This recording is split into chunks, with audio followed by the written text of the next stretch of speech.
Hi guys, in this tutorial we're going to teach you the very last portion of your Jewish Yiddish immigration project.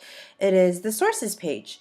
So by now this should look very familiar. This is Google Drive. You're going to go into your Jewish Yiddish immigration project folder, and inside we've already started a sources page for you.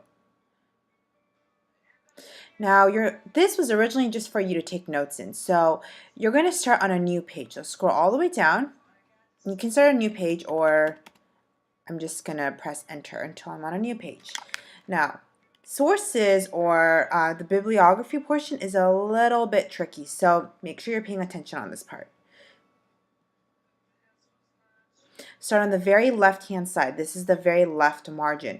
You're going to look for each source where you found your information from. So for you guys, it was all online. So in some senses, it's a little bit tricky because you're going to have to go browse online for the pages as to where you got your information from. I know sometimes you can't remember, and that's okay, but do the very best that you can. Maybe your parents can help you as well. Most of you started on this website right here. This is the Jewish Virtual Library. So I'm on my friend Jacob's Google Drive, and he studied Larry Brown, and he is a NBA coach. So the first thing you're going to look is you're going to see if there is an author that made this entire article. Usually the author is found somewhere right below the title, like here, or at the very bottom of the page. So let's look here. I'm going to scroll to the bottom. Now I can see here that there is no author. So in that case, if there's no author, the first thing you start off with is the title. The title is just Larry Brown. You're going to go back to your Google Drive page and you're going to put in quotation marks because that's the name of the title.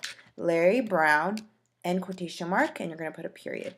Now, because it's the title of the article, you're going to italicize or slant the title, just like this. Afterwards, you're going to press 2 spaces and you need to see what is the name of the place as to where you found Larry Brown article from. This is the Jewish Virtual Library. So let's say you found this on Wikipedia, which hopefully I'm hoping you didn't use, but if you use Wikipedia, you would put Wikipedia instead. But for this case, we're going to do Jewish Virtual Library. And you'll see in this case that I unitalicized Jewish Virtual Library. So the only thing you do italicize is Larry Brown's, the name of the title, and you put in quotation marks. The next thing you look for is if there is a date as to where it was, where and when it was written. And let's see. Here, there is no date. So all you do is now you write that it was found on the web or online. And that's it. That's one article. Now let's say Jacob found another resource for instance, his Yiddish language research. And he did. He should have. Press enter again. It should be 2 enters. Let's look here. He looked up the Yiddish language on Judaism 101. I found this website through kidrex.com or kidrex.org. So the title of this article is Yiddish Language and Culture. I'm going to go back here, quotation marks, Yiddish Language and Culture. You're going to put end quotation mark, period, and put an italicize. Okay, now let's see where we found this article from. Oh yeah, we forgot. Is there a person or an author of this article? So let's go to the bottom. Sometimes you have to scroll a while. Oh look, not only does it have the person's name, it also has the year as to when it was written, 2004 to 2011. Obviously, it took her a very long time, but that's okay. So you're going to write her name, Tracy R. Rich, in the very beginning. Remember, here in this article, the author's name wasn't there. So put Tracy R. Rich, period. You're not going to italicize her name. And then after the title, you're going to go back up and find like the library or the source as to where you got this article. This is from Judaism 101, which is on the web. So Judaism 101. Remember, this should not be capitalized. I mean italicized, sorry. And then you find before you put web, you also need to put the year as to when this article was written. So remember, if we look all the way down here, it was written in 2004 to 2011. You can pick either date because approximately this is when she was writing it. So I'm just going to put in 2011. You only need to put in 1 year. Now, if she wrote it, let's say on Thanksgiving, November 25th, 2011, you would put that in. But obviously, you can see that there is no date here. So we're just going to put the year, 2011, and web. And that's it.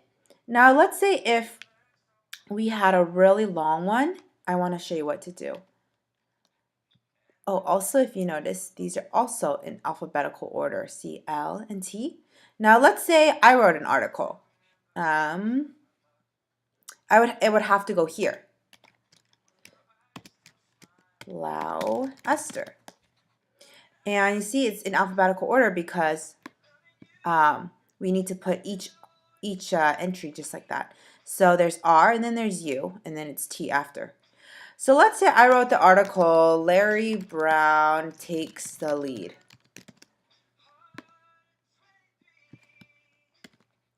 And then I need to put a period. And I'm going to say I wrote this on my birthday, October 28th. Now you guys all know my birthday. But anyways, and it's going to be published in the TVT newspaper article. And I'm making this all up. Tarbut Vatora newspaper article. And this is from web. Now, the reason why I did this and I made up an example is because I wanted to show you something. So you see how here it's only one line, but on the second one that I wrote, there's 2 lines. For that reason, whenever that does happen, you need to indent the second one. Oops, sorry, indent the second line. No, indent. It's totally not working. My computer's going bonkers. Okay, there you go. We need to indent or put a couple, like 5 spaces right here. So every time it's a new article, there should be 5 spaces, and then you can start the new entry afterwards. I'm going to have up a big diagram to help you, and we're going to do this on paper first before you type it. But I just wanted to kind of show you what it should look like. I know it's a lot of work, and it's going to be a little bit tricky because we're all learning together, but hopefully this video will help you just a little bit. Thanks for watching, and we're going to try it now. Thanks. Bye.